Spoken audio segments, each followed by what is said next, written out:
একজন বিয়ে করছে, বিয়ে করার পরে ও গেছে কাজে,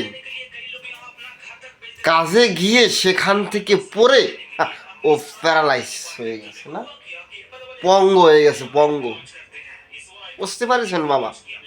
মানে পঙ্গ হওয়ার পরে ও যখন ফিরে এসেছে ঘরে, ওর বউ নতুন নতুন 2-4 দিন ভালোই সেবা করেছে, স্বামী সেবা। 2-4 দিন স্বামীর সেবা করার পরে ওই বউ গেছে বিরক্ত হয়ে, শোনেন ভক্তগণে, এখন যখনই দেখা হয় হারামজাদার মিংসে মরেও না, ছাতা মরলেও বাঁচতাম, মানে সব সময় একটা বেশি কথার মধ্যেই থাকে। এখন স্বামীটা পঙ্গ হয়ে গেছে, তো ও যে দৌড়াই গিয়ে বউরে ধরে মারবে সেই পরিস্থিতিও নাই বাবা, বুঝছো? এখনো মনে মনে ভাবতেছি হারামজাদা তোরে ক্যাম্বাই মারি, এই ভাই মাথা চুলকাচ্ছে আমার মতো। তরে যদি হাতের নাগালে পাতাম রে, অন্তরে ছিল ভাবো তরে 12 কানা কইরা দেব, বুঝছো? কিন্তু কৌশলে ও ব্রেন খাটাচ্ছে, ক্যাম্বাই কি করা যায়, ক্যাম্বাই কি করা যায়। হ্যাঁ, ওর মাথায় বুদ্ধি গজাইছে না। ওই বইয়ের নাম ছিল আবার ঝিলিক। হ্যাঁ, বলতেছে ও ঝিলিক শুনছো? ঝিলিক ভাবতেছে নতুন নতুন ডাক পাচ্ছে স্বামীর মুখে, ব্যাপার কি? কয় আমাকে 1 গ্লাস জল দাও না। হ্যাঁ গো শুনছো, আমাকে 1 গ্লাস জল দাও না।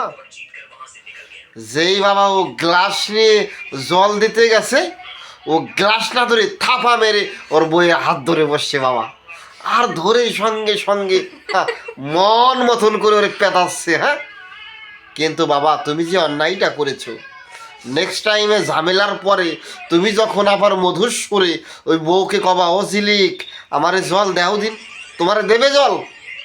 কখনোই দেবে না।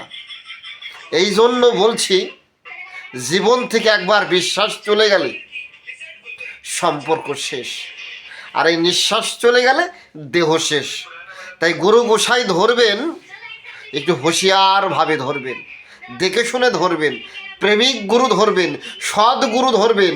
আমাদের বাড়ির পাশে কি বলবো আপনাদের কাছে, এক গুরুদেব ছিল, ও সব নারীরে মা কত, হ্যাঁ মা, কিন্তু ওর ভিতরে ছিল বদমাইশ, ওর ভিতরের পোকা মরছিল না বাবা, ওর কুতকুতি ছিল। হ্যাঁ সত্যি কথা বলতেছি।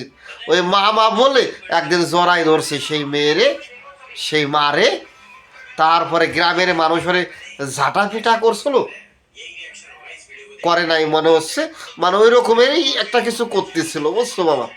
আমি ভালো বলতে পারছি না, সবই শুনলাম, শুনে খুব ব্যথা লাগলো।